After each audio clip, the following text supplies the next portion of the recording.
জাগমা দুর্গা 2025-এর পুজো পরিক্রমার round 1 নিয়ে এই মুহূর্তে আমি চলে এসেছি উল্টোডাঙ্গা পল্লীশ্রীতে। এই বছরে তাদের বিশেষ নিবেদন মন্ত্রশক্তি। কেমন ভাবে চলছে তাদের পুজো প্রস্তুতি, চলুন দেখে নেওয়া যাক।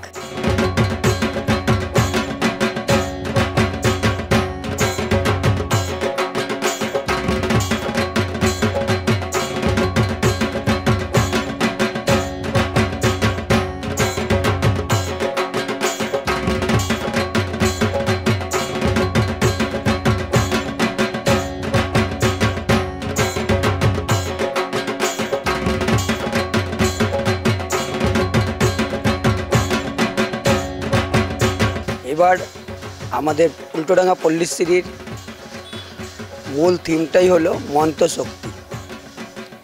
আপনারা এখানে চারিদিকে দেখতে পারবেন দেবী দুর্গার বিভিন্ন মন্ত্র আছে, চণ্ডীপাঠের মন্ত্র আছে, আর পিছনে দেখবেন এগুলো হচ্ছে যন্ত্র।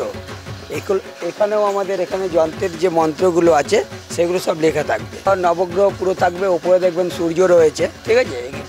এদিকে চারখানা আছে, এদিকে চারখানা গ্রহ আছে, আর ওপরে সূর্য আছে। এর যে মানে বীজ মন্ত্রগুলো এগুলো লেখা থাকবে। খারাপ মানে কুপ্রভাবে মানুষের যে কি হয় সেগুলোও লেখা থাকবে, আর তার প্রতিকারও লেখা থাকবে।